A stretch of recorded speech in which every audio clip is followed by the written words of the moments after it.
असामान्य मोलर द्रव्यमान के बारे में बात करेंगे, जो कि बहुत ही इंपॉर्टेंट है। एबनॉर्मल मोलर मास, असामान्य मोलर द्रव्यमान। ध्यान दीजिएगा, ये होता क्या है असामान्य मोलर द्रव्यमान। देखिए बेटा, ऐसा मोलर द्रव्यमान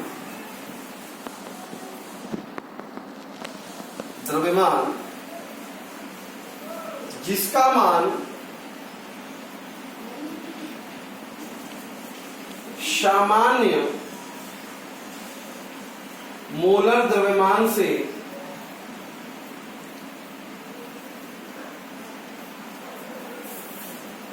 उच्च, अधिक मतलब निम्न हो आता है, वो असामान्य मोलर द्रव्यमान कहलाता है।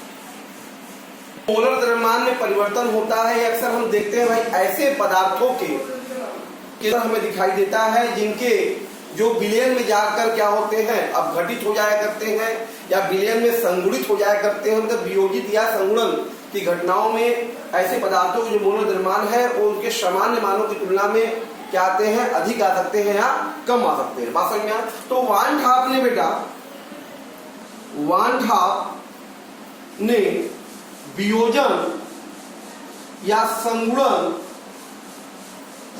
की सीमा को स्पष्ट करने के लिए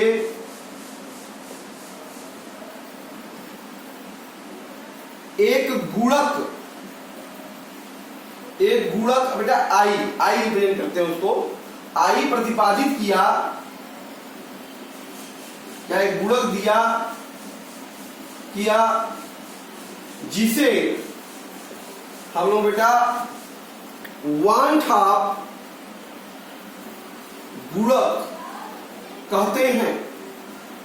क्या कहते हैं बेटा?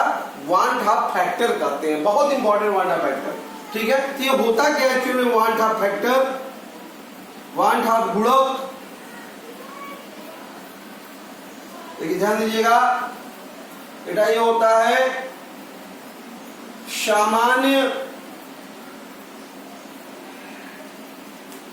सामान्य मोलर द्रव्यमान बटे असामान्य मोलर द्रव्यमान के अनुपात के बराबर होता है बेटा, ठीक है। जो नॉर्मल वैल्यू है मोलर मास का और जो हमारा एबनॉर्मल वैल्यू आई है, उनका जो रेशियो होता है वही वान ठाप फैक्टर होता है, वही वान ठाप गुणक होता है। तो इसी फैक्टर के कारण ही हम ये असामान्य व्यवहार हमें अणुभारों में देखने को प्रायः मिलता है। असामान्य व्यवहार हमें कहाँ मिलता है? खास तौर पे ऐसे पदार्थों में जो क्या करते हैं, विलयन में अपघटित हुआ करते हैं, ठीक है। कहते हैं विद्युत अपघट्यों का जो विलयन होता है उनमें क्या होगा, इस तरह का व्यवहार हमको देखने को मिलेगा। या ऐसे पदार्थ जो विलयन में जाके संगुणित हो जाते हैं, मतलब जैसे विलयन में जाके डाइमर, ट्राइमर इस तरह का यौगिक बना लेते होंगे, तो उनके विलयनों में हमें इस तरह का व्यवहार देखने को मिलता है। क्लियर है बेटा? जो गुणक है, गुणक जो है आई बेटा, ये प्रेक्षित अणु संख्य गुणधर्म बेटा बटे परिकलित गुणधर्म के अनुपात के भी बराबर होता है। जो प्रेक्षित है, ऑब्जर्व्ड वैल्यू है उसका, और हमारा जो कैलकुलेटेड वैल्यू है, उन दोनों का रेशियो जो होगा वो भी वान ठाप फैक्टर होगा। या हम इसको ऐसे भी कर सकते हैं बेटा, वान ठाप गुणक, वान ठाप गुणक जो है बेटा ध्यान दीजिए, वियोजन हो प्रक्रिया, चाहे संयोजन हो, कुछ भी हो, चाहे वियोजन हो चाहे संयोजन हो में, या विभाजन के पश्चात कणों की संख्या बटे वियोजन या संयोजन से पूर्व कणों की कुल संख्या का जो ये अनुपात होता है बेटा, वो 1/2 फैक्टर होता है। सबसे इंपॉर्टेंट यहां से हम लोग कैलकुलेट करते हैं, किसी कोई भी ऑपरेशन हो रहा है, ऑपरेशन का वियोजन हो रहा हो चाहे संयोजन हो रहा है, तो होने के बाद उसमें कुल कितने पार्टिकल्स हैं, उनकी कणों की संख्या कुल कितनी है, और उस ऑपरेशन मतलब वियोजन संयोजन से पूर्व विलयन में कुल कितने कण थे, उनका जो अनुपात होगा वही 1/2 फैक्टर होगा। जैसे अगर हम बात करें, एग्जाम्पल ले लें बेटा, छोटा सा एकदम सिंपल सा, सोडियम क्लोराइड का विलयन ले लें NaCl के लिए। अगर इसके 1/2 फैक्टर की चर्चा करें, ध्यान दीजिए, तो NaCl ध्यान दीजिएगा, ये बेटा विलयन में आपको पता है ना, Na प्लस और Cl माइनस आयन में जाएगा। अगर मान लीजिए प्रारंभ में बेटा Na की संख्या 1 रही होगी, ये 0 था इसके पार्टिकल, बाद में अगर इसका वियोजन ये अल्फा और अल्फा में टूट गया तो कितना बच गया बेटा, 1 माइनस अल्फा बचेगा। ठीक है, तो यहां से ध्यान दो हम लोग, तो यहां से वियोजन के पश्चात, तो वियोजन के पश्चात कण कितने हैं हमारे पास बेटा, टोटल कुल कण कितने हैं बताओ, वियोजन के पश्चात कितना है, ये 1 माइनस अल्फा है, ये कितना है प्लस अल्फा है, ये हो गया प्लस अल्फा, तो बेटा कितना आ गया 1 प्लस अल्फा आ गया। अब वियोजन के पूर्व, वियोजन से पूर्व कुल कण कितना था बेटा, ध्यान दो, 1 प्लस 0 प्लस 0, 1 प्लस 0 प्लस 0 मतलब 1 है, इसलिए i का मान क्या होगा बेटा, पश्चात कुल कण 1 प्लस अल्फा बटे 1, दैट इज i बराबर 1 प्लस अल्फा। इसका मतलब NaCl के लिए, सोडियम क्लोराइड के लिए हमारा i जो होगा 1/2 फैक्टर 1 प्लस अल्फा है। जहां अल्फा सबको पता है बेटा वियोजन की मात्रा होती है, वियोजन की मात्रा, डिग्री ऑफ डिसोसिएशन होता है, जिसके बारे में आपने अच्छे से पढ़ा होगा, क्लियर है। दूसरा एग्जांपल हम लेते हैं, Cl2 के बात करें अगर MgCl2 के लिए, तो निश्चित तौर पर सबको पता है कि Mg 2 प्लस और 2Cl माइनस में जाएगा, टूटेगा आयनों में। अगर इसकी प्रारंभिक मात्रा 0 1 थी, ये क्या रहा होगा 0।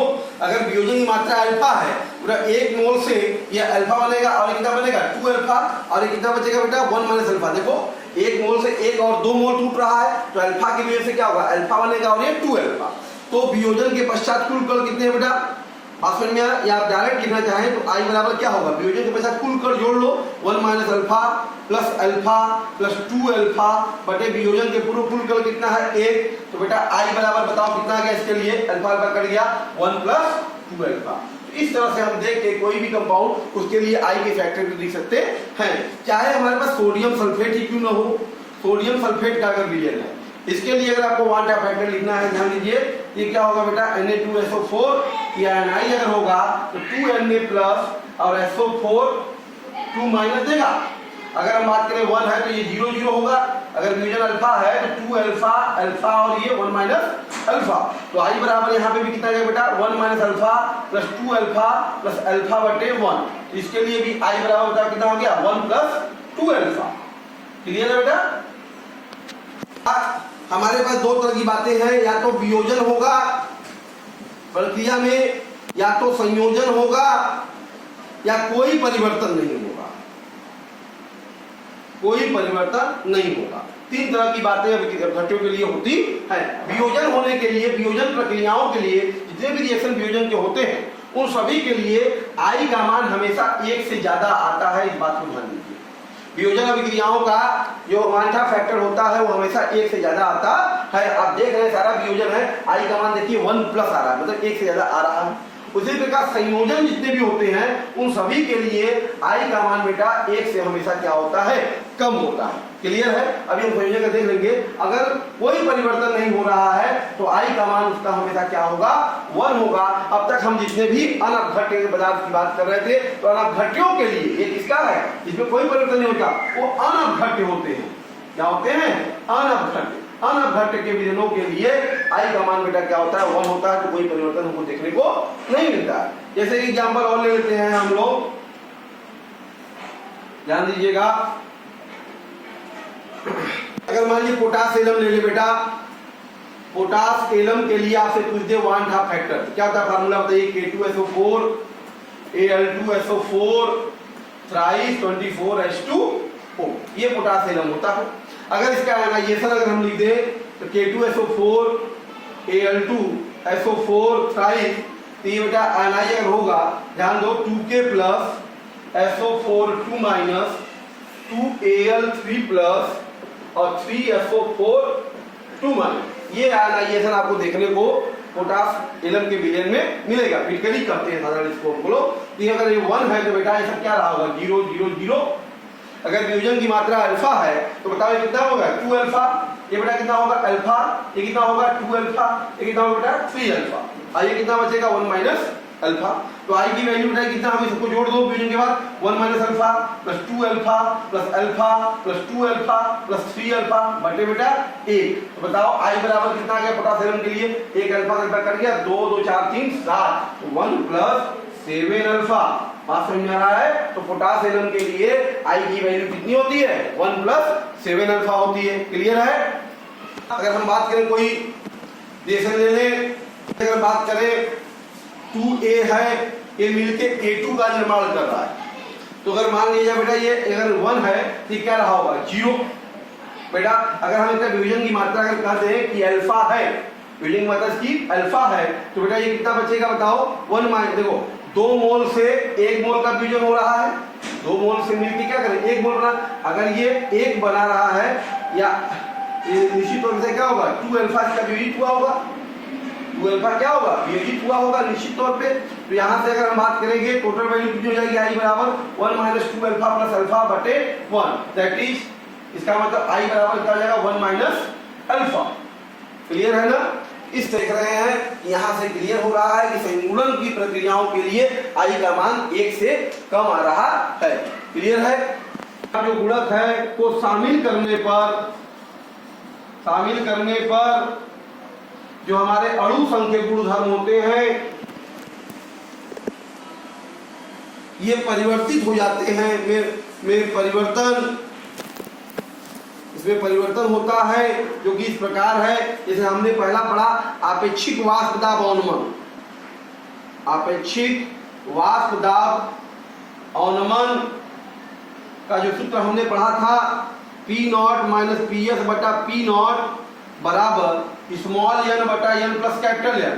तो इन अभिक्रियाओं के लिए, अपघट्यों के लिए ये फार्मूला हो जाएगा I into n by n plus n हो जाएगा, इसमें I आ जाएगा। इसी प्रकार से क्वथनांक जो उन्नयन है, क्वथनांक उन्नयन के लिए बात करें डेल्टा TB, तो बेटा ये हो जाएगा I into KB into small या मोललता, आई इसमें आ जाएगा।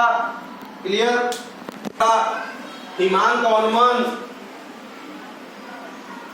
अवनमन जो है डेल्टा TF वो बेटा हो जाएगा करेगा आई KF इंटू स्मॉल या मोललता। इसी प्रकार से परासरण जो दाब है पाई अब हो जाएगा ICRT। ये समीकरण हुआ करेंगे। तो कहने का अभिप्राय है वांछा गुणक अपघट्यों के लिए उसमें वांछा फैक्टर समीकरण में आ जाता है, और हमारे जो फार्मूले के समीकरण है वो अब इस प्रकार से हुआ करते हैं। क्लियर है बेटा? अब आइए कुछ क्वेश्चन देखते हैं इस पर। ओके सर, 0.01 m HCl विलयन का पीएच जो है वो 3 है, तो इसका आई और अल्फा बताना है। तो आप ध्यान दीजिए HCl अगर आयनाइज होगा तो निश्चित तौर पे बेटा ये H प्लस और Cl माइनस आयनों में टूटेगा। क्लियर है? प्रारंभ में अगर बात करें एट इनिशियल, तो बेटा इसकी सांद्रता अगर A है, प्रारंभिक सांद्रता कितनी है? A, ये कितना रहा होगा? 0 0। ठीक है? और इक्विलिब्रियम पर भाई दुर्बल है तो इक्विलिब्रियम बनेगा। एट इक्विलिब्रियम पर अगर इसका विभाजन की मात्रा अल्फा है, विभाजन की मात्रा क्या है? अल्फा, तो बेटा ये क्या हो जाएगा? A अल्फा, ये A1 माइनस अल्फा आपको प्राप्त होगा। क्लियर है? तो यहाँ से अगर हम बात करें तो हम देख रहे हैं कि हाइड्रोजन का आयन की सांद्रता है विलयन में बेटा वो क्या है? A alpha. बात समझ में आ रहा? ए क्या है, सांद्रता आपको दे ही दिया है, ए की वैल्यू कितनी दिया है सांद्रता स्टार्टिंग 0.01 m, ठीक है। तो अल्फा की वैल्यू आपको निकालनी है। अच्छा पीएच दिया हुआ है, एच प्लस आयन क्या होता है बेटा, पीएच बराबर अगर आपको दे दिया है 3, तो आपने पढ़ा है ना एच प्लस आयन बराबर कितना होता है 10 के घाते माइनस पीएच। यहाँ से ध्यान दीजिए, तो आपको मिल गया एच प्लस आयन की वैल्यू, तो 10 के घाते कितना हो गया -3m। यहाँ से हमको मिल जाएगा अल्फा बराबर कंसंट्रेशन ऑफ एच प्लस और बटा ए, तो अल्फा बराबर एच प्लस की वैल्यू कितनी है 10 के घाते -3 और बटा ए का मान बेटा कितना है 0.01। तो ये इससे देखिए कट गया, बात समझ में आ रहा है। तो अल्फा बराबर कितना आ गया 0.1 आ गया, कितना आ गया अल्फा का मान 0.1। क्लियर है? अब इनके लिए पूछ रहा है कि बताइए इनके लिए आई का मान कितना होगा। आई देखो इस तरह के दो रिएक्शन में टूट रहा है, तो निश्चित रूप में हमने देखा इसका बराबर 1 आई बराबर 1 प्लस अल्फा होता है, तो इसके लिए आई की वैल्यू कितनी जाएगी बताओ 1 प्लस 0.1 कितना, आई की वैल्यू कितना आ गया 1.1। तो HCl का आई का मान 1.1 और अल्फा का मान 0.1 होगा। क्लियर है बेटा? तो इसमें देखिए क्या कह रहा है आपसे 1.06 ml ग्राम पर ml वाले एस्टिक अम्ल, मतलब एस्टिक अम्ल का घनत्व दे दिया है का घनत्व। तो मेरा हमेशा देखिए क्या दिया है शुरुआत उससे करनी चाहिए, एक एक पद आगे बढ़ना चाहिए क्वेश्चन पे, तो हम फाइनली अपने आंसर पर पहुंचेंगे। जो दिया है उसको लिखने की कोशिश करते हैं। तो घनत्व दे दिया तो घनत्व दे देते हैं 1.06 ग्राम पर ml। एस्टिक अम्ल का 0.6 ml, मतलब एस्टिक अम्ल का आयतन भी दे दिया है, का आयतन भी दे दिया है, तो आयतन 0.6 ml है। इससे हमें क्या मिल जाएगा, यहाँ पे आयतन दे दिया है, इससे हमें क्या निकाल सकते हैं, तो आयतन दिया है द्रव्यमान, तो एस्टिक अम्ल का मात्रा निकाल लेते हैं। एस्टिक अम्ल की मात्रा कितना हो गया बेटा, द्रव्यमान आयतन गुणे घनत्व, तो आयतन हो गया 0.6, ठीक है ना। द्रव्यमान आयतन गुणे घनत्व तो आ जाएगा वैल्यू आपके पास बेटा, या गिला देते हैं बाद में सॉल्व कर लेंगे इसको, इतना हो गया।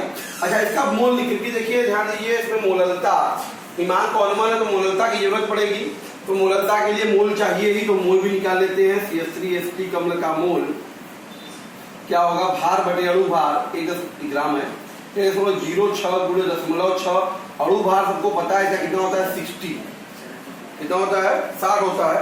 इसका मोल कितना आ गया ध्यान दीजिए, ए से कटे 0.1, ये हो जाएगा आपका 6 से कटा 0.1 मतलब 0.00106, इतना मोल इसका आपके पास एस्टिक अम्ल का उपस्थित है बेटा। 0.01 का गुणा करेंगे यहाँ पे तो ये आ जाएगा, ठीक है ना।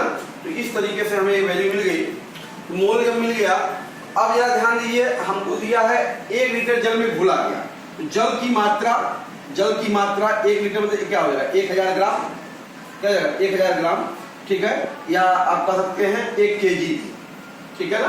तो यहां से विलयन की मोललता निकाल लीजिए, विलयन की मोललता क्या होगा, विलय का मोल मतलब 0.00106 और बटे 1 0.00106 आ जाएगा, ये मोललता आ जाएगी। क्लियर है?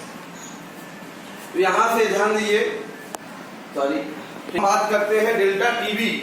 देखो इसका क्या होगा, ईमान का अनुमान अगर निकालना है डेल्टा टीएफ, तो बेटा क्या होगा हमारे पास, ये होगा बेटा केएफ इंटू मोललता, ठीक है। हम लोग परिकलित कर रहे हैं, कैलकुलेटेड वैल्यू निकाल रहे हैं, केएफ का मान दिया है 1.86 और गुणे 0.00106, तो बेटा इसको कैलकुलेट अगर कर दिया जाए इसकी वैल्यू कितनी आएगी, ध्यान दीजिए देखिए कितना आएगा 0.016 आएगा ना, ये सॉरी 0.0106 ये होगा, तो ये 0.0106 दैट इज 0.0106 होगा। यहाँ से ये मल्टीप्लाई 0.0106, ये वैल्यू आपकी आएगी होगी 0.0197, ये आपका आ गया डिग्री सेल्सियस, ठीक है। तो डेल्टा टी अब यहाँ से हमने निकाल लिया परिकलित वैल्यू। ऑब्जर्व्ड वैल्यू देखिए, प्रेक्षित मान इसका दे दिया है, प्रेक्षित डेल्टा टीएफ हमारे पास दे दिया है, कितना दिया है 0.0205, यहां से अब हम I बराबर सबको पता है ना, क्या बताया था, प्रेक्षित मान बटे परिकलित मान। तो प्रेक्षित मान हमारे पास 0.0205 और बटे 0.0197। तो बेटा भाग दे देंगे कितना आ जाएगा वैल्यू इसकी 041। यहां से बेटा आपने देखा इस तरीके से हमने क्या किया, इसका 1/2 फैक्टर की वैल्यू जो हम लोगों ने क्या किया, कैलकुलेट कर लिया। अब आपको निकालना क्या है, वियोजन स्थिरांक का मान निकालना है। क्लियर है? तो थोड़ा ध्यान दीजिए अब आप रिएक्शन पे। इसके एस्टिक अम्ल जो है हमारा, ध्यान दीजिए, एस्टिक अम्ल ये अगर आयनाइज हो रहा है तो ये CH3COO- और H+ आयनों में क्या होगा, अब घटित होगा यहाँ से। तो आपको पता है अगर ये A है तो ये 0 होगा बेटा। तो यहाँ से ठीक है, तो यहाँ से आपका क्या जाएगा, ये A1 - अल्फा और ये A अल्फा और ये क्या होगा, A अल्फा होगा। तो यहाँ से अगर हम बात करें Ka का मान तो बेटा क्या मिल जाएगा बताओ, A alpha into A alpha बटे A1 - अल्फा, दैट इज आ जाएगा आपके पास A alpha square upon 1 - alpha. ठीक है, तो अगर हम अल्फा का मान चाहिए तो क्या आपको पता है ना, इसके लिए I क्या होगा, इस रिएक्शन के लिए 1 + अल्फा होगा, क्योंकि एक मिलकर 2 आयन टूट रहा है। यहाँ से अल्फा का मान कितना है, I की वैल्यू बताइए कितनी है, 1.041 और बराबर 1 + अल्फा। तो अल्फा बराबर आ गया 0.041। तो अल्फा का मान मिल चुका है आपको। क्योंकि विलयन बहुत तनु है, ध्यान दीजिए, इसको हम लिख सकते हैं Ka बराबर 1 A अल्फा स्क्वायर, क्योंकि 1 - अल्फा = 1 हम ले सकते हैं। आपको Ka निकालना ही है। तो विलयन की सांद्रता आपको चाहिए, मोल मिल गया है, मोलरता चाहिए विलयन का। तनु विलयनों के लिए इसकी प्रारंभिक मोलरता, विलयन की जो एस्टिक अम्ल की मोलरता होगी CH3COH की सांद्रता बेटा ये हमारा क्या होगा, मोलों की संख्या बताओ कितनी है, 0.0106 और 1 लीटर में लगभग वही, तो वही हम मानेंगे लगभग 0.0106 यम के आसपास इसकी वैल्यू लेंगे। ये मोलरता अगर हमको मिल गई तो यहाँ से ध्यान दीजिएगा अब आप थोड़ा सा, तो यहाँ से अब आपके पास Ka बराबर लगभग कितना हो जाएगा, 0.0106 इंटू अल्फा 0.041 का होल स्क्वायर। तो यहाँ पे इसका वियोजन स्थिरांक का मान आपका आ जाएगा कैलकुलेट करने पे बेटा ख्याल से 1.8610 के घाते -5। इस तरीके से हम लोगों ने यहाँ पे इसका वियोजन स्थिरांक और 1/2 फैक्टर का मान निकाला। ठीक है, क्लियर? क्योंकि यहाँ पे देखिए आपको क्वेश्चन में प्रेक्षित मान दे चुका था, इसलिए हमको परिकलित मान, हिमांक और अवलंबन का परिकलित मान निकालना था। और परिकलित मान निकालने के लिए आप ध्यान दे रहे थे कि हमको मोलरता चाहिए। मोलरता निकालने के लिए एस्टिक अम्ल का घनत्व और आयतन दे दिया, जिससे हम एस्टिक अम्ल की मात्रा निकाल लिए। जल का मात्रा दिया हुआ था, जिससे मोलरता निकाल लिए। मोलरता की मदद से हम लोगों ने डेल्टा TF का परिकलित मान निकाल लिया और प्रेक्षित मान दिया ही था। तो I का मान क्या होगा, प्रेक्षित बटे परिकलित, तो भाग दे दिया, I का मान मिल गया। क्लियर बेटा? और इन दोनों रिएक्शन के लिए आप देखिए 1 मोल 2 आयनों में टूट रहा है। ऐसे वियोजन के लिए मैंने आपको बताया था I बराबर क्या होता है, 1 + अल्फा। तो यहाँ से I की वैल्यू रख के अल्फा का मान आपको मिल गया। और ये आपने पढ़ा है 11th में भी, वियोजन स्थिरांक Ka बराबर होता भी है भाई इस रिएक्शन से A अल्फा स्क्वायर, अगर इसको तनु मान लिया जाए तो। क्लियर है? तो A का मान क्या होगा, इसकी प्रारंभिक सांद्रता मतलब मोलरता होगी, ये वैल्यू रख दिया, इससे हमको Ka का भी मान प्राप्त हो गया। इस तरह से हम क्वेश्चन को यहाँ पे सोचते हैं। ओके, आपके पास और ये अच्छा क्वेश्चन है, सिंपल भी है। आपके पास अल्फा क्लोरोब्यूटेरिक अम्ल है बेटा। क्या है ये? अल्फा क्लोरोब्यूटेरिक अम्ल।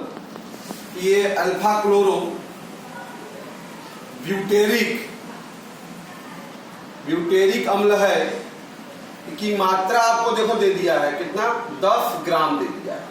भाई मोलरता चाहिए, क्योंकि हिमांक और अवलंबन निकालना है तो मोलरता चाहिए, तो मोल निकालना पड़ेगा। तो पहले तो इसका अणु भार निकाल लेते हैं। अल्फा क्लोरोब्यूटेरिक अम्ल का अणु भार क्यों करना पड़ेगा, क्योंकि मोल चाहिए। तो ध्यान दीजिए फार्मूले में क्या कार्बन है, 1 2 4 कार्बन है, तो 4 का 48 हो गया। क्लियर है? हाइड्रोजन देख लीजिए, 3 2 5 1 6 हाइड्रोजन है। क्लियर? 1 क्लोरीन है 35.5 और 2 ऑक्सीजन है 16 × 32। ये जोड़ देंगे कितना आया, 123.5। ये अणु भार हो गया अल्फा क्लोरोब्यूटेरिक अम्ल का। फिर क्या करा, तो 250 ग्राम जल में मिलाया गया। तो देखो जल की मात्रा दे दिया, जल की मात्रा कितना दे दिया है, 250 ग्राम मतलब 1/4 kg। क्लियर? तो पहले का मोललता हम निकाल लेते हैं, उसके बाद ना की बात कहेंगे। तो मोललता निकाल लेते हैं। तो मोललता, ठीक है, इसका मोलों की संख्या मतलब भार बटे अणु भार, भार 10 हो गया, अणु भार बेटा हो गया 123.5 और बटे मात्रा केजी में 1/4 मतलब 40/123.5। तो मोललता आ गई इसकी विलयन की। मोललता जो है 40 में भाग देके देखिए कितना आता है 23 से बेटा 0.323 मोललता मिल गई। तो अब आपके पास देखिए ये एक प्रकार का क्या है, अब घट्य है क्योंकि आयनों में टूटेगा। तो यहाँ पे हमें वांछा फैक्टर चाहिए। तो वांछा फैक्टर चाहिए जिसका मतलब हमें जो Ka दिया है, Ka से हमें क्या निकल सकता है, वियोजन की मात्रा का हम गणना कर सकते हैं। जरा इसका वियोजन देखेंगे ना बेटा, तो क्या है CH3 CH2 CH Cl COOH अगर वियोजित होगा बच्चा तो ये CH3 CH2 CH Cl COO minus और H प्लस में वियोजित होगा। अगर मान लिया जाए प्रारंभिक सांद्रता A है तो ये क्या रहा होगा 0 0। वियोजन की मात्रा अगर अल्फा है तो ये A अल्फा, ये A अल्फा और बेटा कितना होगा A1 माइनस अल्फा आपको मिलेगा, सॉरी 1 माइनस अल्फा। यहां से अगर ध्यान दिया जाए तो Ka का मान बेटा यहाँ क्या मिलने वाला है बताइए, तो ये आपको मिलने वाला है A अल्फा बटे 1 माइनस अल्फा। बात समझ में आ रहा? तो अब हमको A का मान चाहिए। A क्या है ध्यान दीजिए, तनु विलयनों में हमेशा अक्सर हम पाते हैं तनु विलयनों में जल के लिए अगर बात की जाए, जलीय विलयन के लिए, इसके लिए खास तौर पे इस बात को ध्यान, क्योंकि लगभग समान आता है, इक्वल आता है आसपास। तो जलीय विलयन के लिए मोललता जो होती है बेटा वो लगभग मोललता के बराबर ही होती है। क्या होती है? मोललता की मोललता के आसपास होती है। इसका मतलब A की वैल्यू हमारी बेटा आसपास कितनी हो गई बताइए 0.323 यह हो गई। A की वैल्यू हमको मिल गई है। Ka का मान अगर इसको हम तनु मान लेते हैं तो तनु के लिए वही बात आ गई 1 माइनस अल्फा इक्वल टू 1। तो यहां से ध्यान देना अल्फा स्क्वायर सॉरी, ठीक है। तो यहां से आपके पास आप देख रहे हैं अल्फा बराबर हो गया √Ka/A मिल जाएगा। यहां से बेटा √Ka का मीन्स हो गया हमारे पास Ka की वैल्यू देखो दिया हुआ है बच्चा 1.4 गुणे 10 के घाते -3 और बटे A है हमारे पास 0.323। तो अल्फा बराबर आ जाएगा, ध्यान दीजिएगा एक मिनट, तो राइट कीजिएगा 0.3 10 के घाते -3 या आप कह सकते हैं ऐसे इसको √43 गुणे 10 के घाते तो लगभग 6.55 गुणे 10 के घाते -2। तो अल्फा का मान बेटा आ गया लगभग आपके पास 10 से भाग 0.065। ये अल्फा का मान आ गया हमारे पास। वियोजन की मात्रा हमको आसपास इतनी मिल जाएगी। तो अल्फा हमको मिल गया है, तो हमको I चाहिए। तो I बराबर बेटा कितना होता है इसके लिए 1 प्लस अल्फा। देखिए 1 मोल 2 मोल में टूट रहा है, तो यहाँ से इसलिए I का मान हमारे पास आएगा 1.065। तो I का मान मिल गया। जब I का मान मिल गया है तो अब हमको चाहिए क्या बेटा, हिमांक कॉनमन डेल्टा TF बराबर क्या फार्मूला होता है I × KF × मोललता। तो बेटा हो गया 1.065 और KF का मान है बेटा 1.86 और मोललता तो हमने निकाला ही था 0.323। तो लगभग ये मान जो आ जाएगा आपके पास कैलकुलेट करने पे 639 डिग्री सेल्सियस या केल्विन। तो इतना हिमांक में ऑनमन होगा अल्फा क्लोरोब्यूटेरिक अम्ल को 250 ग्राम में घोलने पर। क्लियर है बेटा? इसमें हमेशा जब भी होगा तो आपको वांछा फैक्टर कैलकुलेट करना पड़ेगा। तो वांछा फैक्टर निकालने का यही तरीका है, सिर्फ जब तक आप उसका क्या नहीं निकाल पाएंगे बेटा, वियोजन की मात्रा का कैलकुलेशन करेंगे तभी आकर हमें वांछा फैक्टर की वैल्यू मिलेगी और इसकी मदद से हमें जो भी निकालना होगा गुण और उसके गुणधर्म उसका कैलकुलेशन कर सकते हैं। क्लियर है बेटा?